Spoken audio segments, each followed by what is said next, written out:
Warning: the following episode of That Mental Ginger Show contains strong language and adult themes. Alright, troops.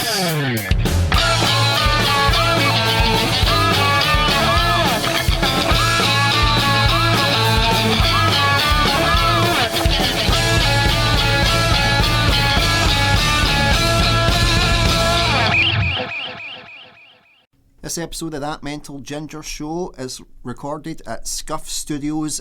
If you're looking to do podcasts, music, or any creative passions, these guys will have you covered. For more information, contact Scuff Studios at scuff.studios.gla@gmail.com or find them on Facebook or Instagram and drop them a message. Scuff Studios, to nurture your creative passions. Hello and welcome to That Mental Ginger Show with your host Andrew Durning, aka The Mental Ginger. Well, my faithful followers, you can see I've got the Glakes back on, as usual. Never have kids because they bust you up. But it's not going to stop me getting out of my good mood because I am in a fantastic mood today. And the reason why is because I have an old friend from childhood here for it.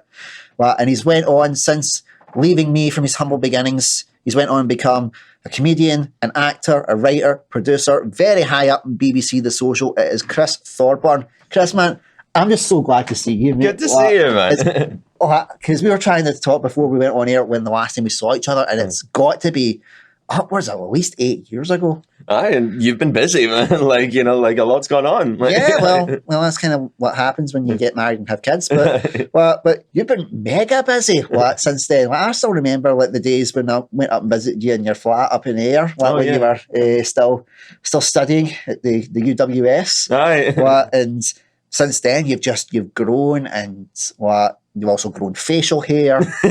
Seriously, because that is a mustache a porn star would kill to have. I finally hit puberty. It happened. You had puberty before I did. I'm older than you.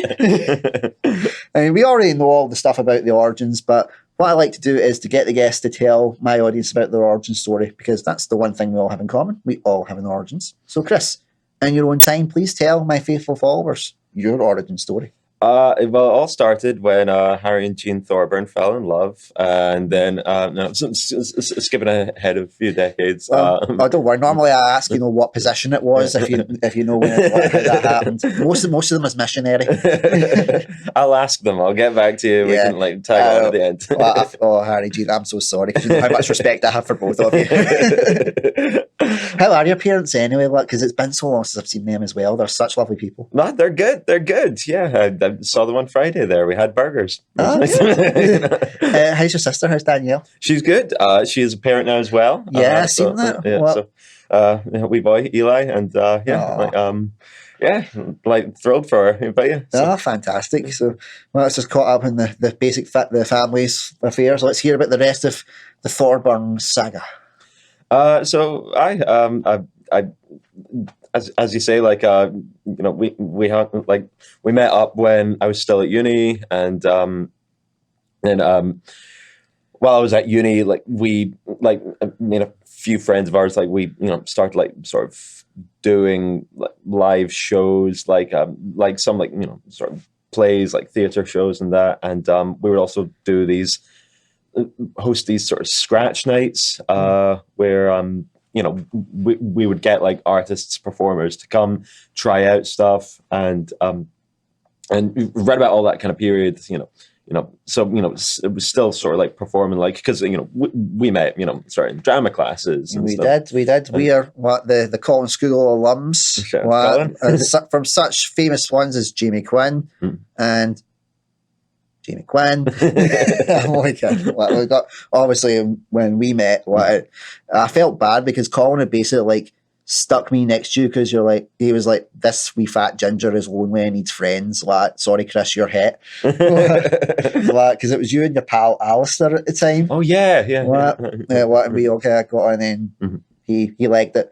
And we just kind of stayed friends. And he would always come over to my house to stay. And then we were going to Sneakies, as me and Stuart Hay infamously covered in one of the episodes. And I was talking about how we were getting you drunk underage behind the Airport Town Hall. Again, sorry, Jean. And then I remember the first time you invited me to your house to stay. Oh yeah.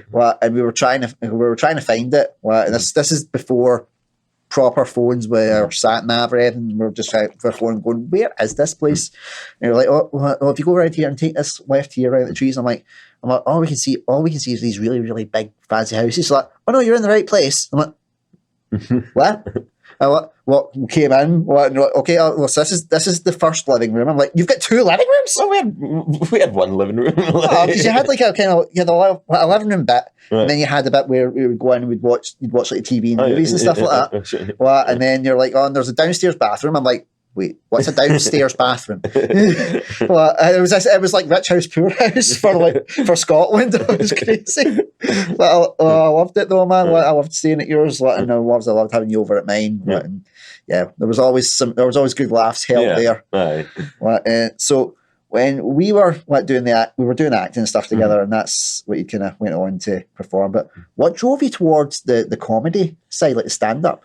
Well, it was like sort of like right about that kind of period where we're like sort of putting on like scratch nights and stuff, and this was a while back. I mean, I was already like, you'd see like stand up on telly, that, things like Live at the Apollo, like Mock the Week and that, but then this was sort of a bit before Netflix started doing stand up specials, this was before that. Like, it was generally like when I first got Spotify and sort of fell down this sort of rabbit hole of like these like sort of American stand-up albums. Like there was the like first like with a lot of like the old stuff, like listening to like Steve Martin albums, but then kind of just discovering like just all these like sort of like audio specials, like from folk like Patton Oswalt, like Maria Bamford, and kind of falling down that hole and just listening to a lot of those. And then from there, it was like, oh, I really want to go see some like live comedy. I made a point of like sort of going to the Edinburgh Fringe, just booked myself like a B&B for like a few nights, and just like filled my day. Like went to go see as much as possible, and then I just realized that I kind of wanted to give it a try, and yeah, just so. And there's a really good night that the Stand Comedy Club do called Red Raw, where you can sign up and then you wait months, and then you get like a 5-minute spot. It's on a Tuesday night, and did that show, and yeah, just enjoyed it. Yeah. How did you find like coming up with material? What's your process? Because comedy has always fascinated me, because I have no comedic timing at all. When it comes to stand up, I tried once and died a horrible death. Oh, when did you try it? It was ages ago. It was when Gary Meikle came on the scene. He broke out on the scene. Oh, he's fantastic. He's absolutely brilliant. You won't remember me because it was when I brought out my parody album at the time, and I tried to do a wee set incorporating that with like my parody songs. And it didn't go well. Right. It's something where it goes, when they go, you should be a comedian, and then you go, no, that just isn't me. But talk me through your process of how you come up with your shows, because they're absolutely brilliant. I very recently watched the one, and it was about the deconstructing the John Lewis adverts at Christmas time, and I thought it was fantastic. And I'm like, how did you come up with the ideas? What was the process behind it? Once I figure that out, I'll let you know. I mean, like a lot of the time, with stand up, a lot of it is performing, like is kind of writing. So, you need like these smaller nights like Red Raw, like on a weeknight, or there used to be Yes Bar in the center of town that closed down, but that used to do like nights on like a Thursday or a Sunday. And it's generally like, when you're doing these, smaller new material nights, like where ticket prices are lower and it's sort of like midweek or whatever, and it's people go in with like lower expectations, or like just, you're watching people try out stuff, they don't know if it's going to work, and because like you can find something funny, but it's not until those words actually come out your mouth when you sit in front of an audience that you'll know like if it actually works. So yeah, you just kind of anybody's sort of like set, their routine has begun, sort of half formed in front of like a smaller crowd, just like, and like there's nothing like, I mean, it's fun, but like, like when you've built something up in your head and you're like, yeah, this is fantastic, and then you go out and it just like dies on its arse, and you're like, okay, well, either scrap that completely or this needs work. Well, you've performed at quite a lot of festivals as well. Like you performed at the Glasgow International Comedy Festival, you performed at the Edinburgh Fringe. You're also working with BBC The Social. So you've definitely got I always knew you had a good kind of talent from working with you in the past and things like that. And how did you find going to the Fringe in particular? Because I've never performed. I've been, but I've never performed. But what was it like for you performing at the Fringe?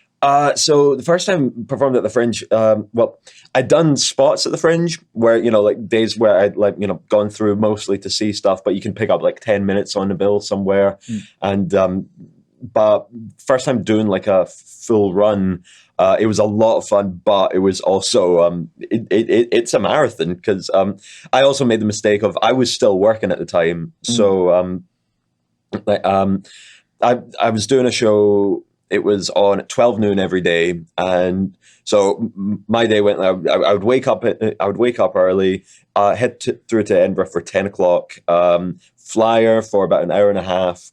Go do an hour-long show, then hop on a train back to Glasgow, and then work in a bar from 3 till midnight, and then do that like every day for about 3 weeks, and Wow. and yeah, it was a lot of fun, but I was very tired like throughout it, but it was really fun because as well, it's a different experience where you're doing the same sort of hour every single day, and you're just seeing how it can vary, like how the audience can vary, but maybe it's also the energy that you're bringing that day, or whatever. Like something that works one day won't work as well the next day. Is that kind of similar to how when we did like the shows at like Collins, it would be like we'd always expect like a Friday would be the good night because people maybe been out for a drink beforehand and had maybe a bit of social time, and it's the Friday feeling of hey, and then it got to the Saturday and it was a totally different energy because they just wanted you to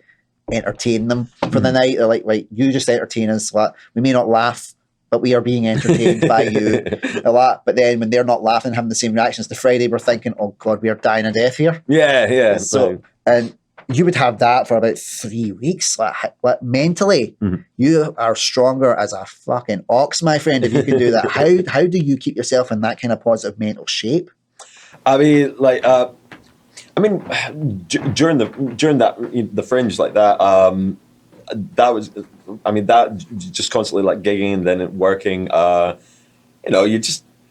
You're like the bus from Speed. Just like, if I don't slow down, then I won't notice. Am I okay? Am I not? Let's just keep on going. But no, also helped that I was really fortunate with that run, that I think it was maybe just because I was doing a show at 12 noon, and so when you're doing a show at 12 noon, the kind of audience you're going to get is an older audience, and then also like some older audience, but then also just like comedy nerds, like people who are going to get up early, going to go see a show, and you're not dealing with drunk people. If anybody's drunk at 12 noon, I'm just kind of impressed, compared to I had friends doing shows at 10 p.m. You know where I grew up in Airdrie, right? So you know that we were normally well in by 12 noon. Yeah, but then probably not going to see okay, now what's on at the Fringe Festival? Probably more like, right, what karaoke bars open? Again, sorry for those nights.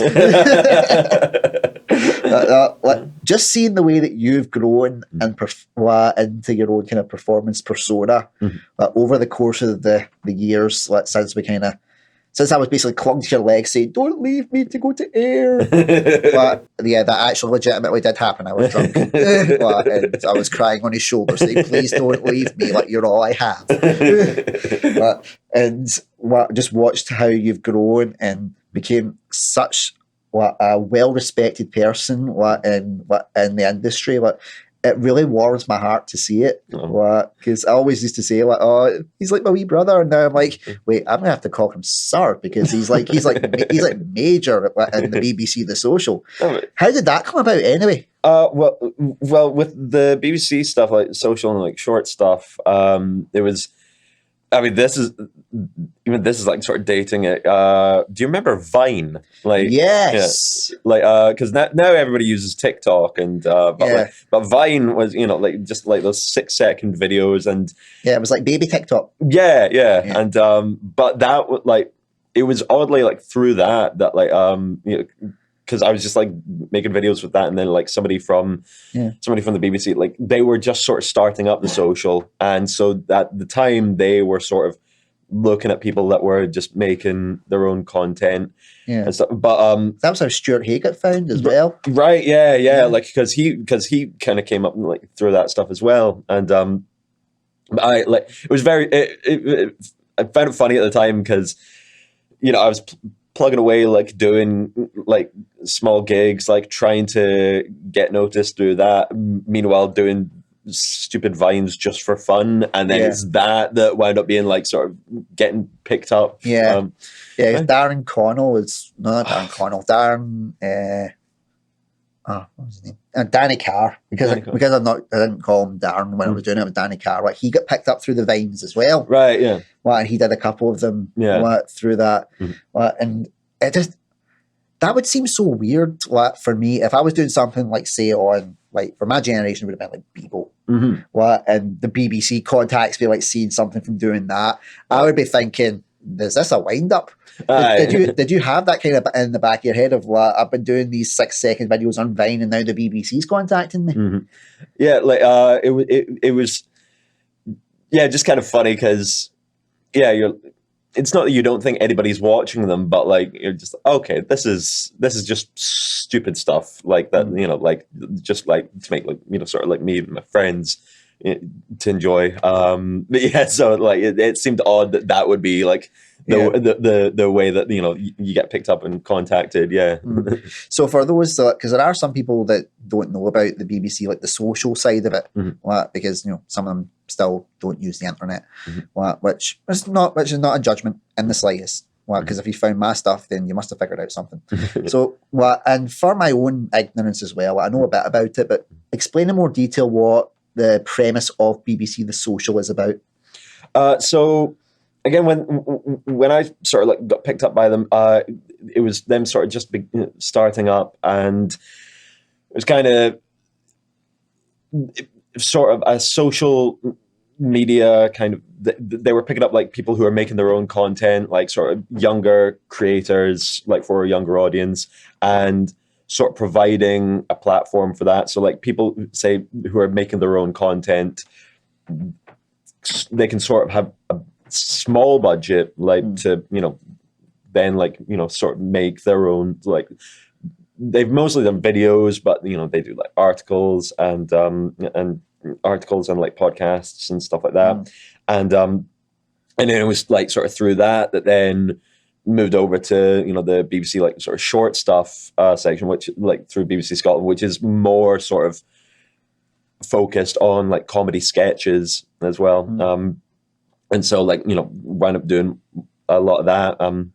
But yeah, like because at the time, like when I first started off on there, I was looking at the other stuff that was on that platform and kind of figuring, oh, okay, I guess I need to fit into this kind of mold of like videos that are kind of like lists and infographics and stuff like that, and then so I spent a while actually trying to figure out what is it that I do on here, and then so started doing that, but then like talking about films, but then just started doing more like sort of comedy sketches and realized that was the stuff that worked. And I think your most famous one is the 12 Days of Christmas one. Well, for those that haven't watched it, I suggest you check it out. And it's basically a modern telling of what would happen if someone actually got all the gifts from the 12 Days of Christmas. And you wind up with what 30 odd birds in your house, and like all the the pipers and the drummers and 8 women just randomly lactating in your house. I remember watching that, and now that has become a Christmas tradition. For the last, I think it was 3 years ago you done it roundabout, because I think so, yeah. I think it was just around about the time Alison and I had just had the boys. Yeah. And I remember watching it like, this is absolutely fantastic. And every year, if I don't see that, I'm hunting for it like through previous posts to watch it. It's just become like that wee Christmas tradition for me. How did you come up with the idea for that? I'm trying to remember now, but I don't know, like, yeah, I think, yeah, it's, you hear the song, and I don't know, like anything like, I think, just you take something too literally, and you think, okay, like realistically, like, what would this be like if you received these gifts? And you'd just be an absolute nightmare. Yeah. I just loved your line. It was, I bought you a candle. That's an appropriate present. Yeah. I just remember that came out of nowhere and it floored me. But I also loved your news sketch. Oh yeah, the Facebook news. Yes, the Facebook news is like, a source from your sister's friend's mum says, maybe? And it was just the way you did the inflection of the maybe at the end, and I was just like, oh man, seeing these things just makes me so proud. I can say, he's my mate. It's like, I know his mum. She says hi. Yeah. I do. I really miss your family. Those days were brilliant, just to like staying at your house and watching movies. Because it was always like the kind of like the B movies that we would watch. Mm-hmm. I remember the only thing that I remember exposing you to, this is not a dodgy thing by the way, but it was the Steve Martin film Sergeant Bilko. Yeah, because I remember you saying that you'd never seen it, and I was like, it's good and it's bad, but it's good at the same time. And we watched it together. You're like, oh, I really enjoyed that. I'm like, good, because I bought you that for your Christmas, and you're like, wait, what? I'm like, Merry Christmas, buddy. Yeah.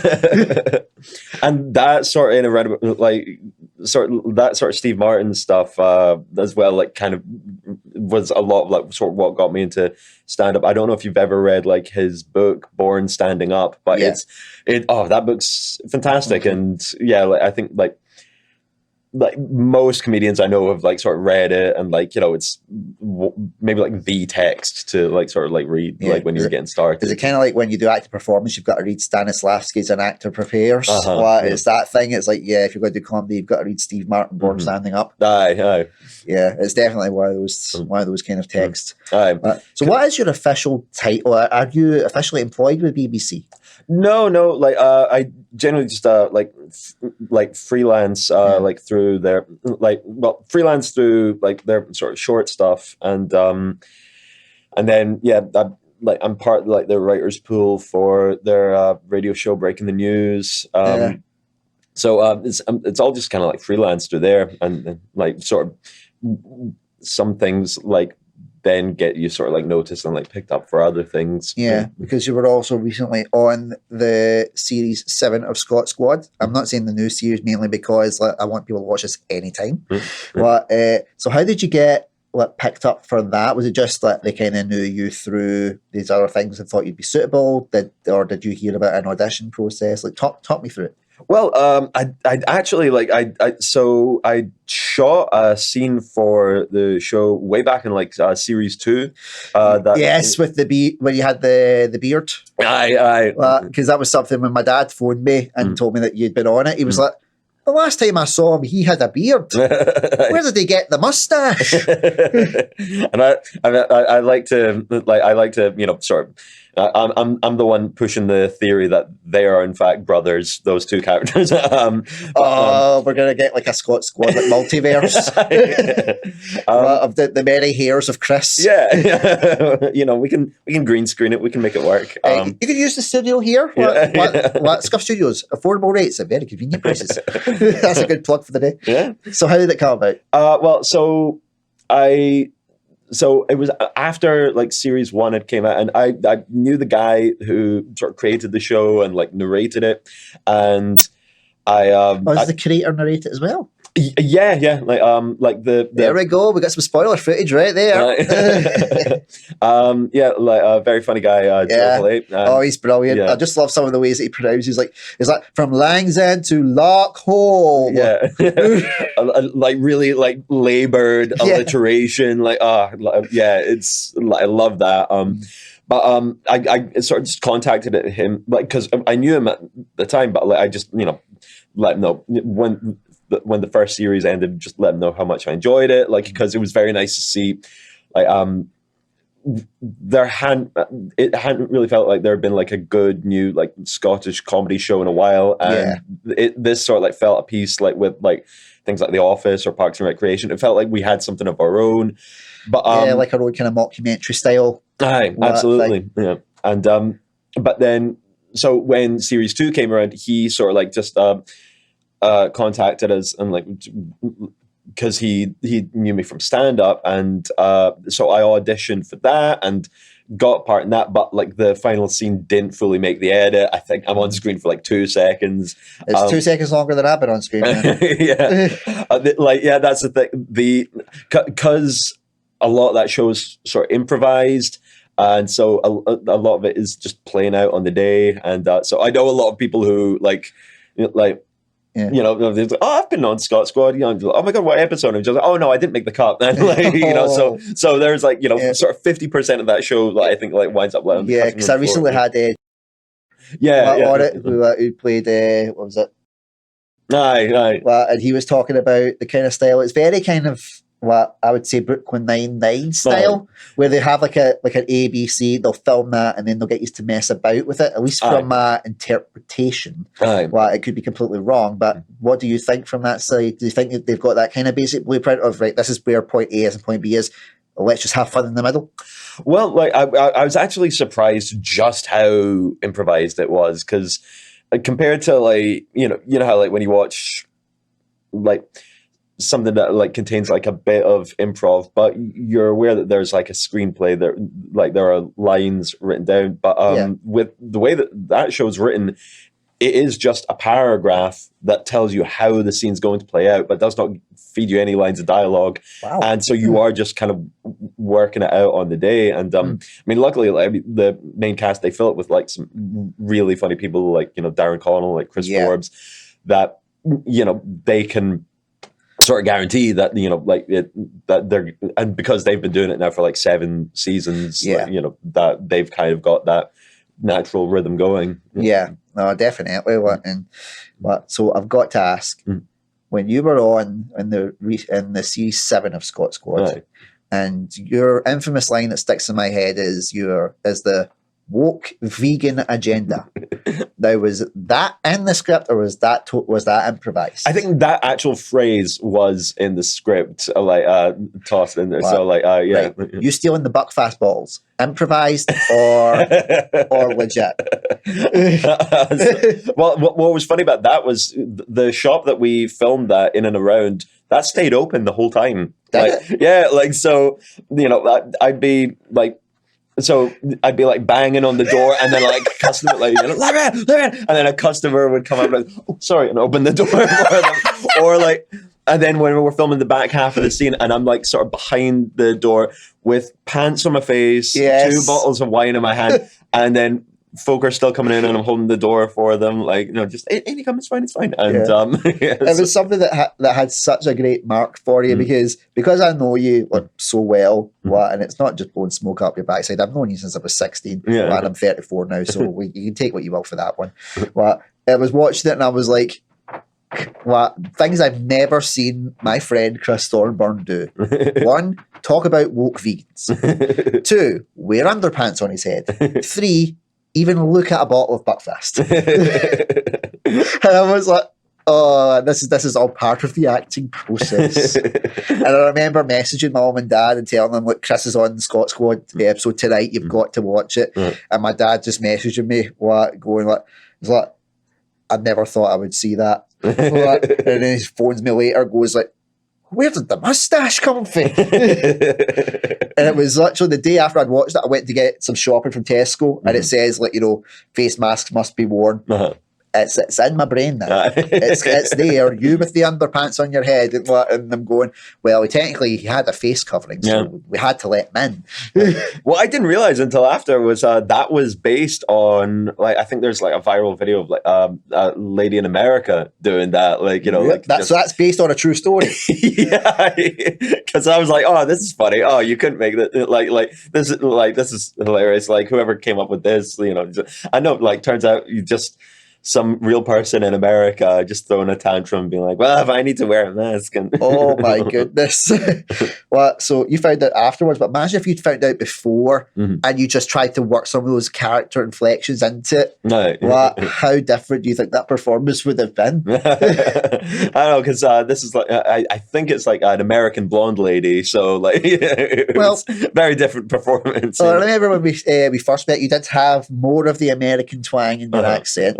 Well, and I remember when you said, you know, I'm actually from Bathwell, and I'm like, what? I was like, I haven't even been to America, man. And I was like, what? Well, because I remember that was the first time I thought you were good at comedy, because I asked you where that accent came from, and you said, I just watched too much TV as a child. Yeah, like I think just like because when I was like really little, like went to like speech therapy because I was not talking properly at all, and then like just through like watching Sesame Street and stuff, and they were like, you know, sounded like that, and they were, yep, fine, close enough. You know? Yeah. But in fairness, now that I became a dad, I noticed that with my kids, they've got quite little inflections in their things, especially see when they're trying to be nice. They'll go, I would like chocolate, please. And I'm like, where did you get that? You're fake Hope Bridge. No. How did you get this accent? It's the same with my nephew. Like he watches a lot of like YouTube videos, like streamers, and they pick up phrases and stuff. I've become that middle-aged man. I'm like, it's the YouTube. That's the problem. It's no that I'm a shit dad. Yeah, like when he comes out with stuff like, "You're acting sus," and it's like, what does that mean? Whoa! Has he actually come out and said your acting sucks? No, you're acting sus. You're acting sus is all suspiciously. Yeah, that was meant to be. Am I down with the kids? Yeah, I think that he's just picking up like all this like sort of American slang and. Like, oh man, it's crazy. Now I know why my dad hated me watching The Simpsons for so long. Yeah. It's like I get it now. Like, Dad, I'm so sorry. I haven't watched The Simpsons since I was like 25. It's crazy. So, what is the future of 2022 holding for you, Chris? Well, I mean, what's been very nice is like so. Starting on from like summer of last year, live comedy has come back because you know, there was a year and a half that we weren't doing it. How did you find that in particular? I mean, I'll be honest. Like, I'm one of those people. Like, I found stuff to enjoy about lockdown. I'm aware of how I'm aware of like, you know, like the position that I'm in because I still have a job. So I had furlough. I was very comfortable. I appreciate like that. You know, the circumstances were not ideal, but as an early retirement, I enjoyed it. Just like I finally got to spend time with my wife, and you know, like because we live very busy lives, and you know, I enjoyed just I cooked my little meals and I went for my little runs, and you know, it was a quieter life. So it was like you got to have retirement, but when you could be able to enjoy it, essentially. Yeah. Because I had 3 weeks that I was told you're an essential worker, get back to it. Right, okay. And I was like, okay, well, I may die, but that's it. So you had a bit more fortunate things. Yeah, whereas like, you know, some other, like, say people who hire up like more full-time comedians were just kind of left with no source of income really, and we're really hit. I think like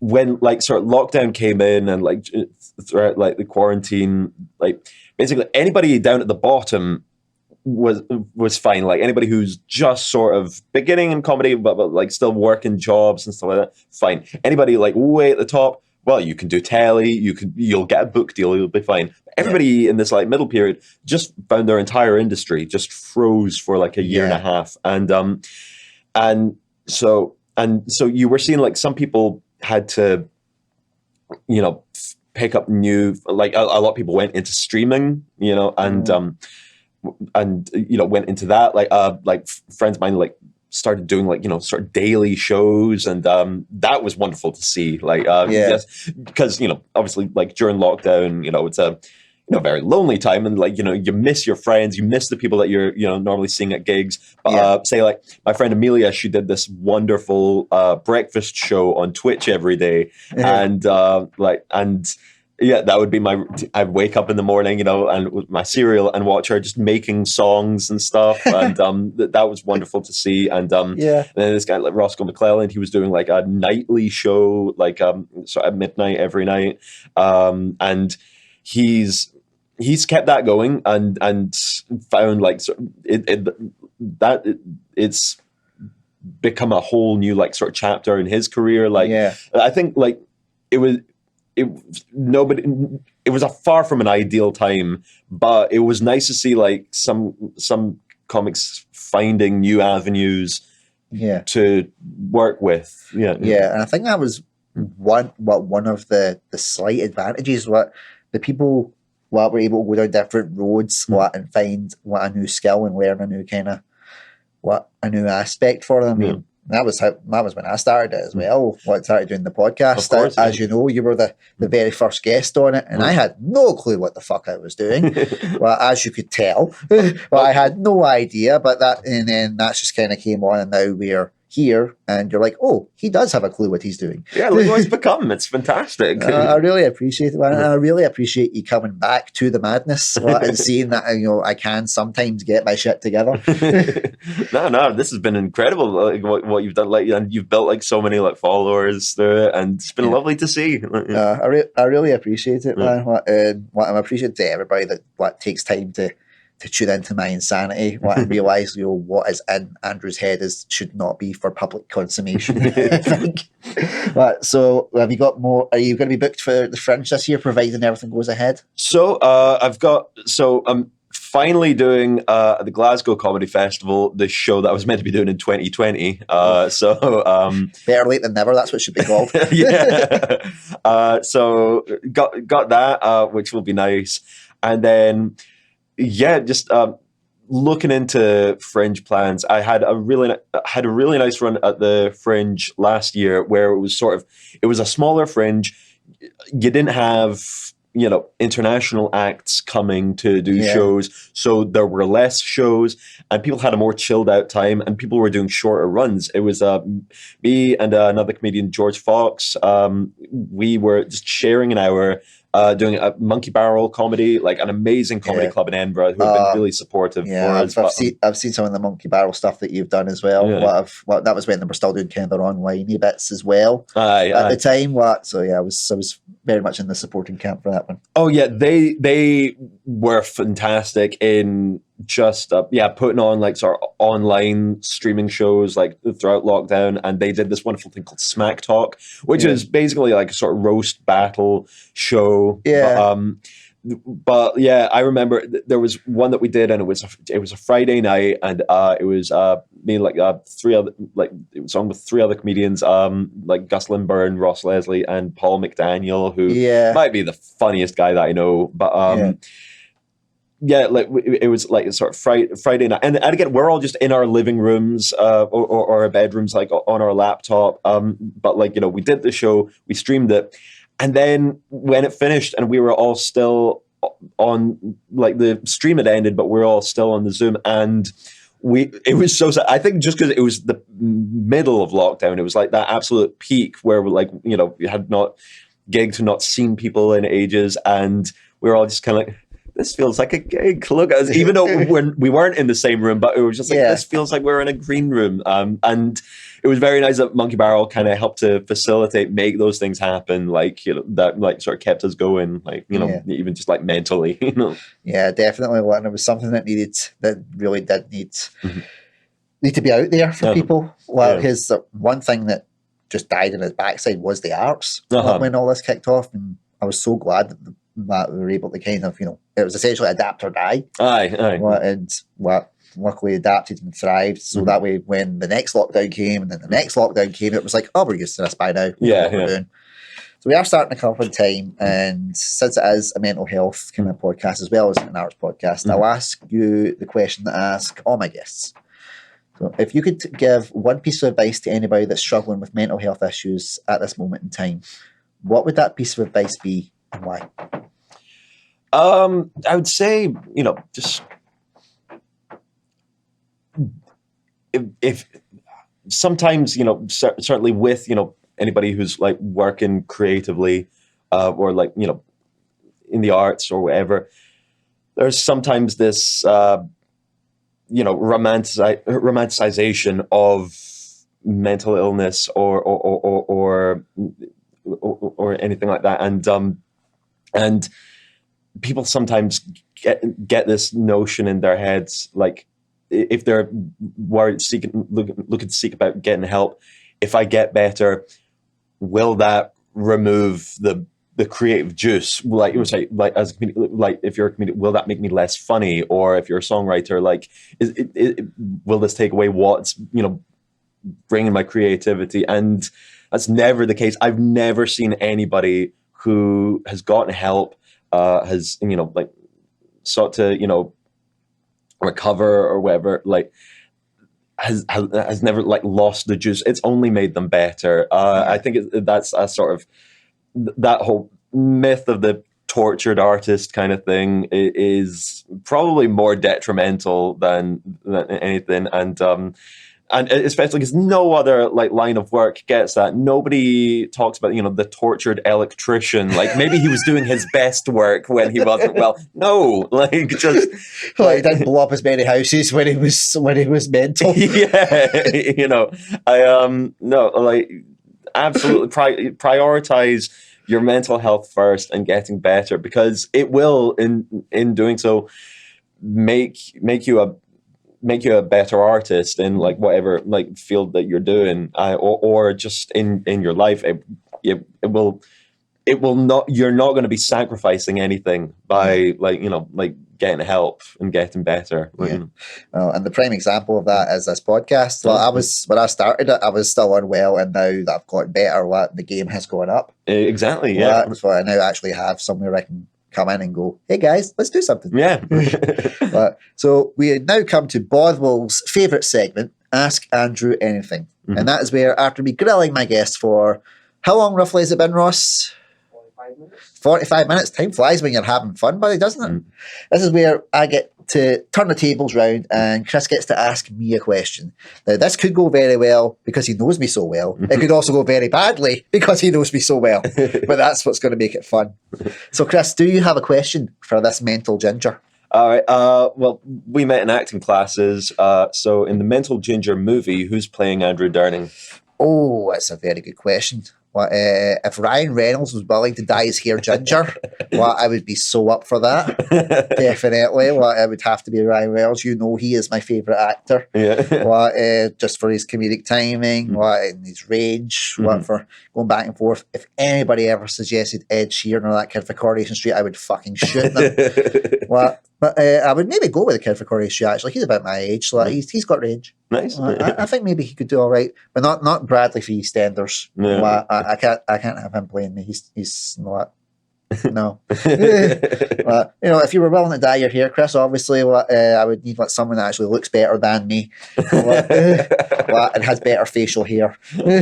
I've been studying Andrew my whole life. That's right. I don't want to get into that headspace. I know how bad it is, Chris. It's been an absolute pleasure having you on, man. It's so lovely. Thank you for having me. No, it's been great. I was really wanting to get you back on the new format, especially, just to get to see you. It's been too long. Yeah. I know we all live very busy lives these days, and I'm so proud of you. I really am. You've done so well with yourself.